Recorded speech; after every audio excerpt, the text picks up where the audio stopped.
Sejahtera Allah yang melampaui segala akal, kiranya memelihara hati dan pikiran saudara-saudara di dalam Kristus Yesus Tuhan kita.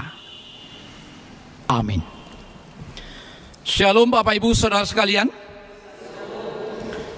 Terpujilah nama Tuhan kita Yesus Kristus. Bila saat ini kita boleh memuji nama Tuhan, baik di gereja ataupun di rumah jemaat masing-masing. Baik Bapak Ibu Saudara sekalian, kita akan disapa oleh Tuhan melalui firman-Nya yang tertulis dalam kitab 1 Tawarikh pasalnya yang ke-16 ayat 31 sampai ayatnya yang ke-36. Demikian dikatakan, biarlah langit bersukacita dan bumi bersorak-sorak. Biarlah orang berkata di antara bangsa-bangsa, Tuhan itu Raja. Biarlah gemuruh laut serta isinya. Biarlah beria-ria padang dan segala yang di atasnya. Maka pohon-pohon di hutan bersorak-sorai di hadapan Tuhan, sebab Ia datang untuk menghakimi bumi. Bersyukurlah kepada Tuhan, sebab Ia baik, bahwasanya untuk selama-lamanya kasih setianya. Dan katakanlah, selamatkanlah kami ya Tuhan Allah, penyelamat kami. Dan kumpulkanlah dan lepaskanlah kami dari antara bangsa-bangsa, supaya kami bersyukur kepada nama-Mu yang kudus, dan bermegah dalam puji-pujian kepadamu. Terpujilah Tuhan Allah Israel, dari selama-lamanya sampai selama-lamanya. Maka seluruh umat mengatakan, amin, pujilah Tuhan. Demikian firman-Nya. Saudara-saudara yang dikasihi Tuhan kita Yesus Kristus, minggu ini kita memasuki minggu Jubilate, Jubilatio atau Jubilatius, yang artinya bersorak-sorak, pekik dan bergembira. Itulah ajakan minggu kita pada saat ini. Saudara-saudara, sorak-sorai atau sukacita merupakan sesuatu yang didambakan setiap orang dalam hidupnya, dalam bentuk apapun. Menurut ilmu para ahli jiwa, bahwa kegembiraan atau kesenangan adalah merupakan kebutuhan dari seseorang. Tidak ada seseorang yang mendambakan dirinya murung, panik, susah, menderita, dan lain sebagainya. Pastilah setiap orang akan berusaha dalam dirinya, dalam hidupnya, dia akan mencapai hidup bahagia, hidup penuh dengan sukacita. Oleh karenanya, setiap orang pastilah berusaha untuk mendapatkan kebahagiaan itu. Saudara-saudara, seseorang bekerja siang dan malam dengan tujuan bagaimana dia mendapatkan kesenangan dan kegembiraan. Namun di pihak lain ada orang yang melakukan kejahatan hanya demi kesenangan dan kebahagiaan pada dirinya. Katakan saja misalnya pencuri. Seseorang mencuri jika dia melakukannya dengan tepat dan baik, maka ada perasaan yang senang di dalam dirinya, sekalipun itu sangat bertentangan. Atau misalnya merampok. Jika pekerjaannya atau aksinya berjalan dengan baik, maka dia merasa senang di dalam hidupnya. Atau yang lain, mungkin menjual alat-alat, obat-obat narkotika. Tapi semua itu tujuannya adalah bagaimana mencapai kesenangan. Saudara-saudara yang dikasihi Tuhan Yesus Kristus, lalu apakah sebenarnya sorak-sorai itu yang mau dikatakan firman ini bagi kita? Apa itu kegembiraan? Apa itu kesenangan? Menurut orang Batak, seseorang senang gembira bila telah mendapatkan 3 H. Hagabeon, Hamoraon, dan Hasangapun. Namun banyak juga orang Batak bila sudah memiliki ketiga itu juga belum mencapai kesenangan, ketenangan, dan kebahagiaan. Mengapa? Tentu ini menjadi pertanyaan bagi kita. Karena tidak didasari oleh kehendak Tuhan. Tidak didasari oleh kehendak Tuhan. Nah, persoalan inilah yang mau dijawab oleh firman Allah saat ini, supaya setiap orang Kristen, orang yang beriman, di dalam hidupnya mampu mencapai kebahagiaan. Biasanya orang senang, orang gembira, orang bersuka cita, tentu ada penyebabnya. Katakan saja, misalnya hari ini tepatnya tanggal 1 Mei.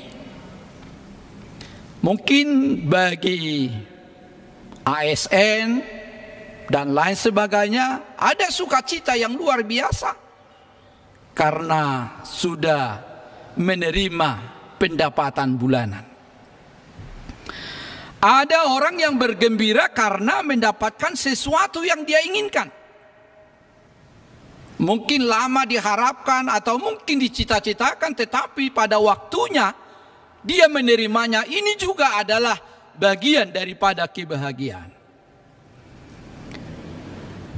Biasanya kesenangan, kebahagiaan itu selalu berhubungan dengan hal-hal yang baik-baik saja. Tidak ada pernah ada orang yang senang karena dia menderita. Tidak ada orang senang karena dia sedang sakit.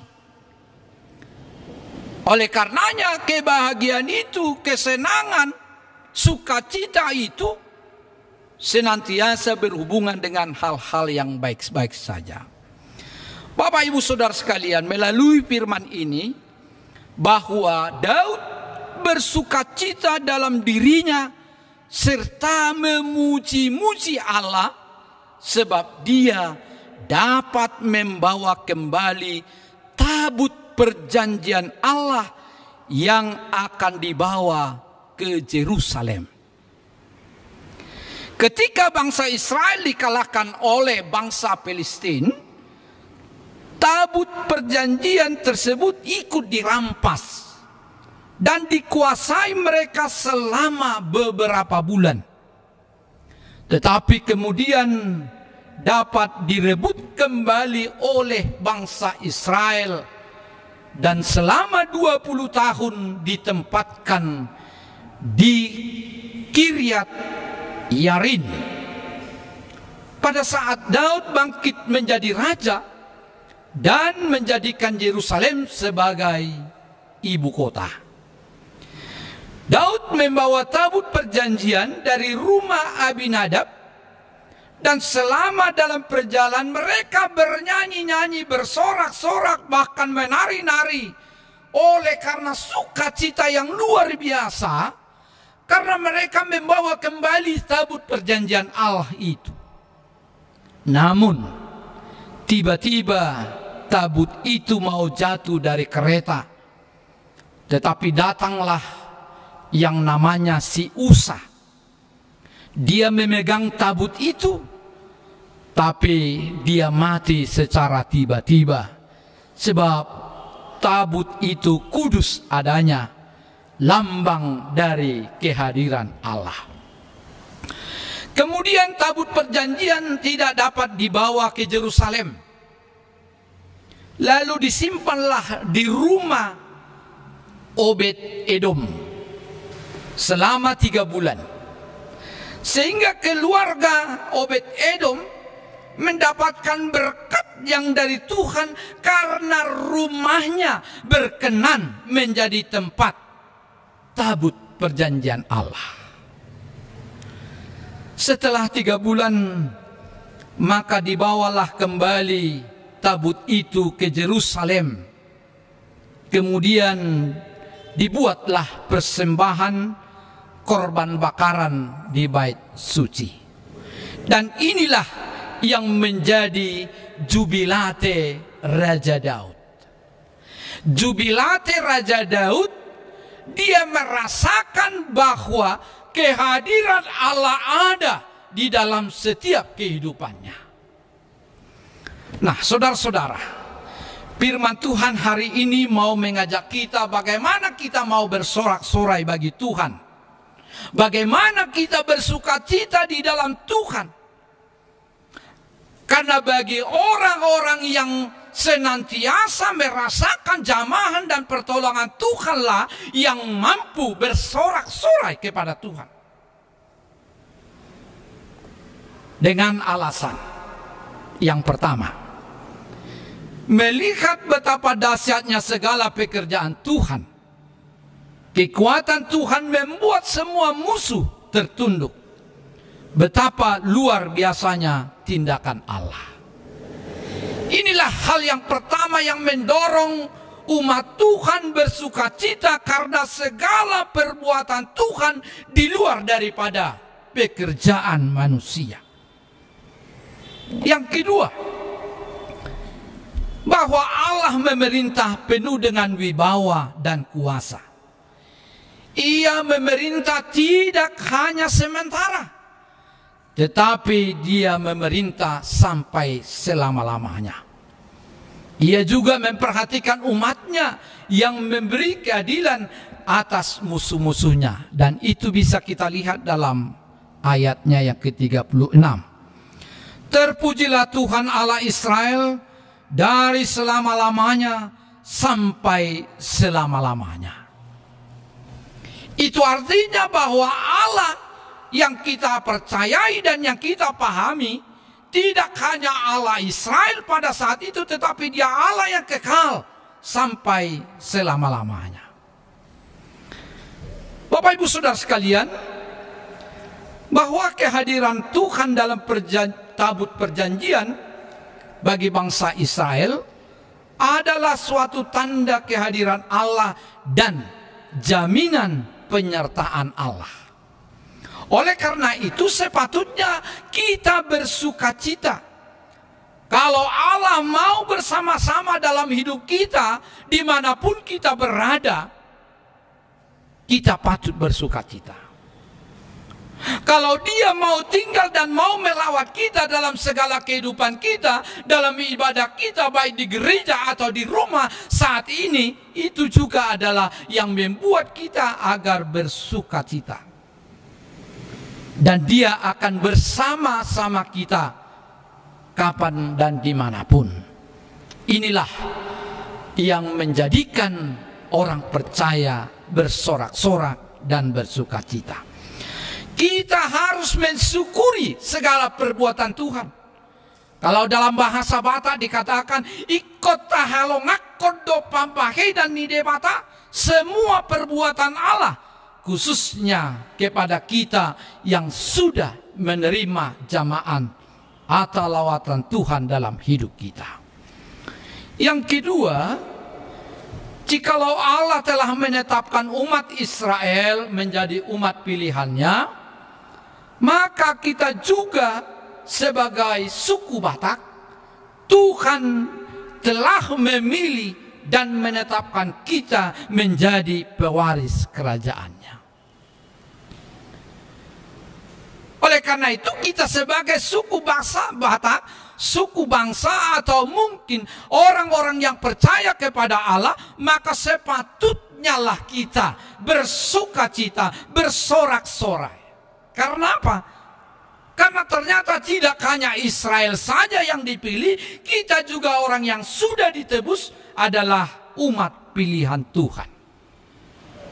Yang ketiga, jika Allah memilih Daud yang mampu mengalahkan Goliat manusia raksasa, semua itu bukanlah kekuatan Daud, melainkan Tuhan yang menguatkan. Itu artinya bahwa firman ini mau mengatakan jangan pernah kita mau mengandalkan segala kekuatan dan kemampuan kita, karena itu tidak akan mendatangkan apa-apa. Hanya tangan Tuhan saja yang menolong kita dan memampukan kita mengalahkan berbagai permasalahan. Untuk itu kita sepatutnya bersyukur dan menyaksikan semua perbuatan ajaib yang Tuhan lakukan, sebab semua itu bukan karena kemampuan kita, melainkan tangan Tuhanlah yang menolong kita. Bapak Ibu, Tuhan memberi matahari, Tuhan memberi bulan, Tuhan memberi buah dari segala tanaman kita. Kita diberi kesehatan, keluarga kita baik-baik, anak-anak kita, dan juga kita diberikan pekerjaan serta jabatan. Tentu ini juga adalah yang mendasari kita untuk bersukacita. Dan satu hal lagi yang tidak boleh kita abaikan.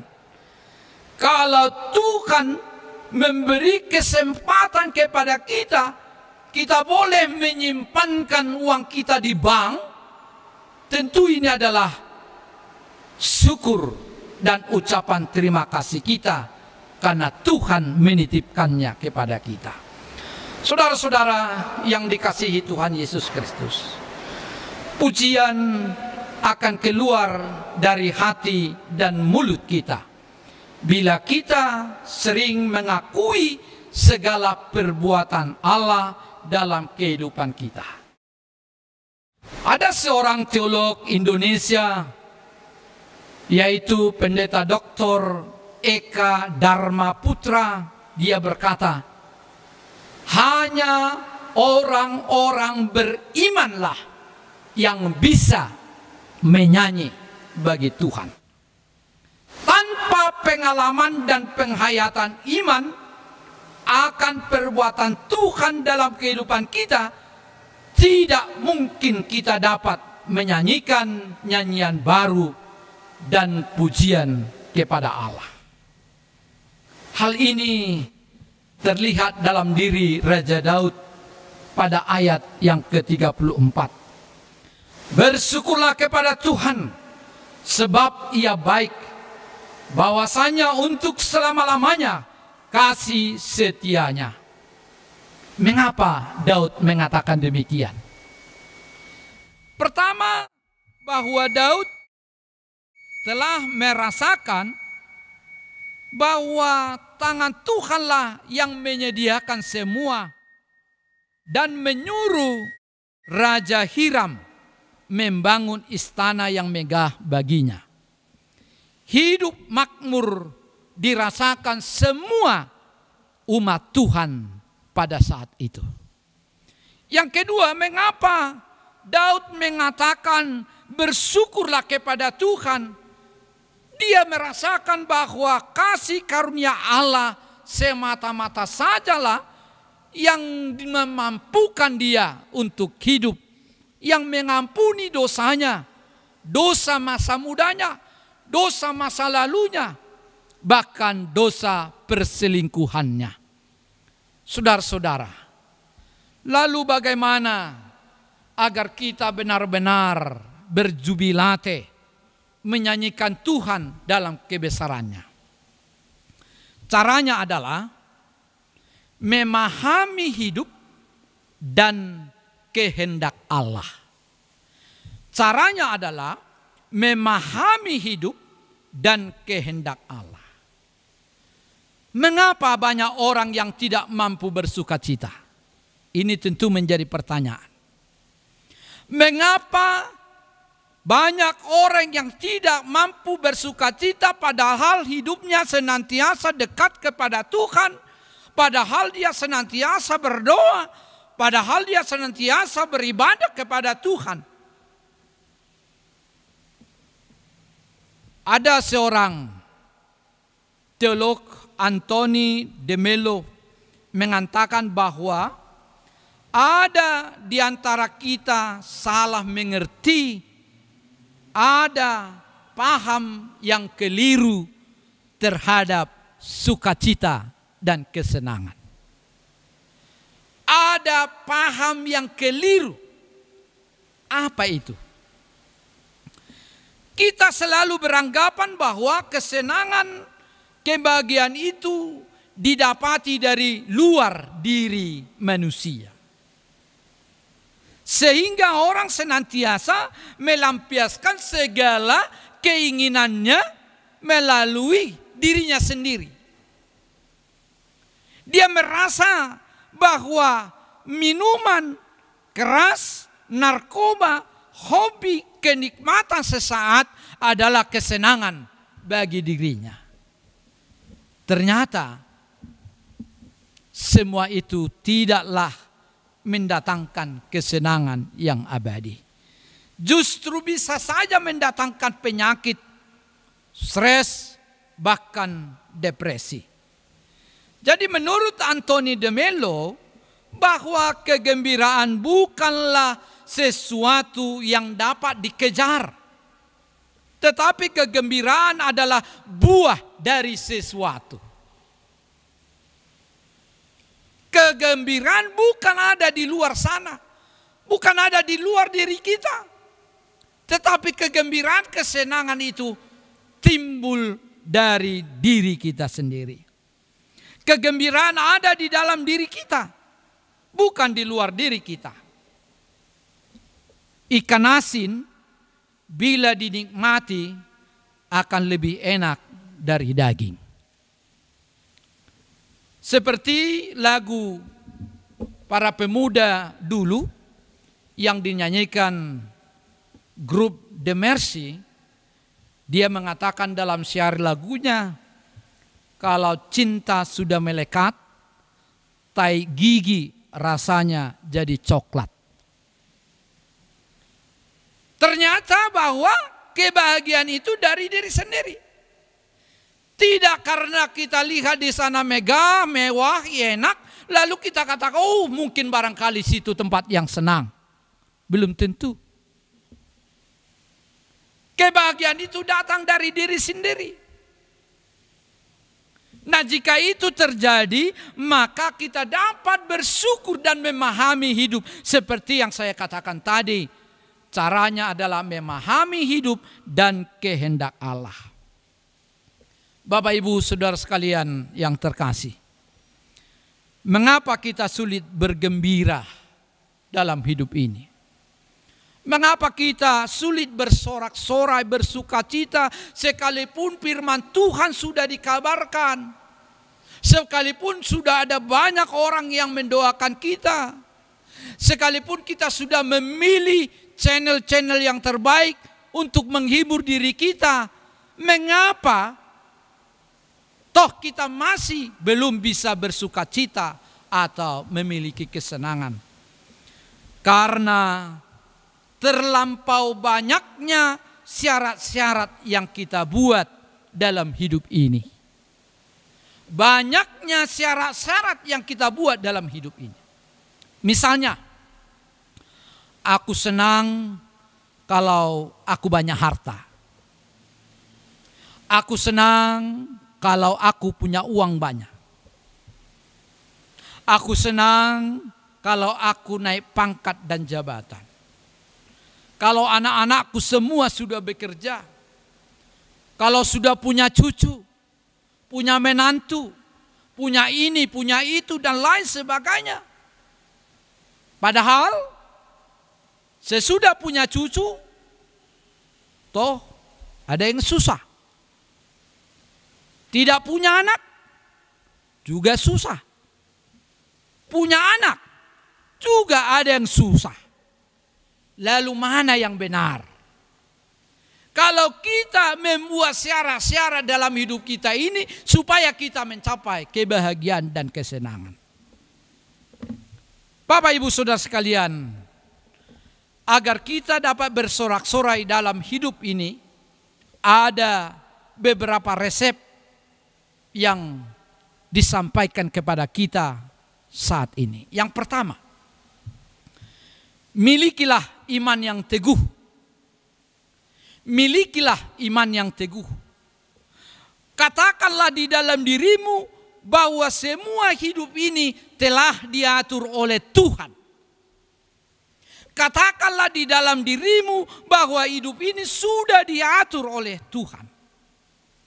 Hanya pengharapan adalah jalan satu-satunya untuk bersukacita. Bapak Ibu boleh menangis oleh karena penderitaan yang tidak kunjung selesai. Bapak Ibu boleh sedih oleh persoalan pandemi COVID-19 ini.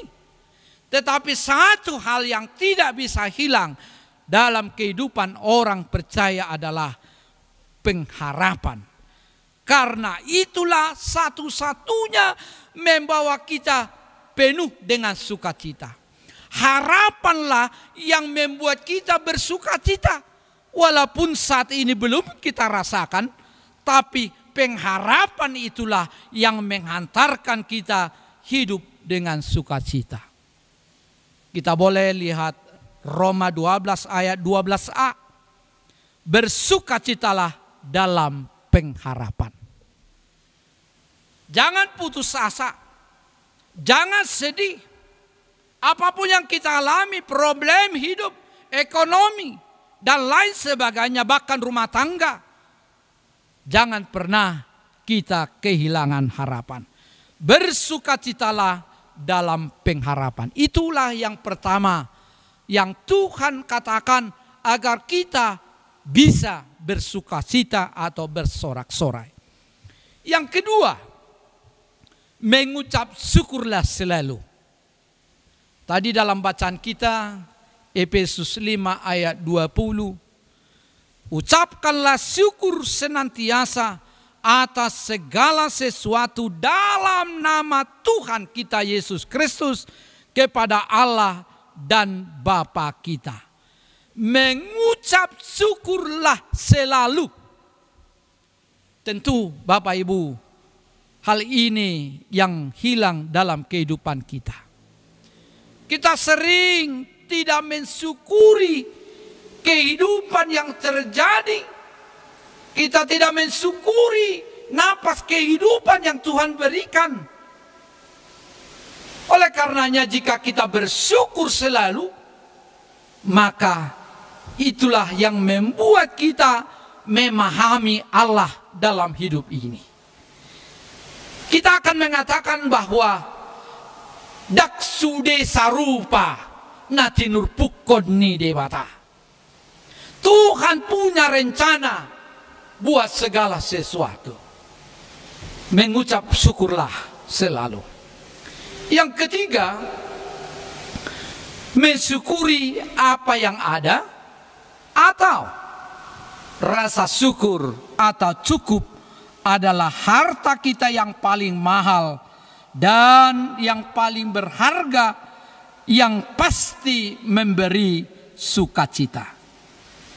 Rasa cukup itulah harta kita yang berharga, yang pasti memberi kita sukacita. Dalam 1 Timotius 6 ayat 6 sampai 10, memang ibadah itu kalau disertai rasa cukup akan memberi keuntungan besar. Ibadah kalau disertai rasa cukup akan memberi keuntungan besar. Inilah Bapak Ibu Saudara sekalian beberapa hal yang perlu kita pahami agar dalam hidup kita senantiasa bersukacita. Jubilate, bersorak-soraklah bagi Tuhan yang kekal. Amin, kita berdoa. Bapa kami yang di surga, terima kasih kami ucapkan kepadamu karena kasih Tuhan untuk selama-lamanya. Tidak berkesudahan kasih-Mu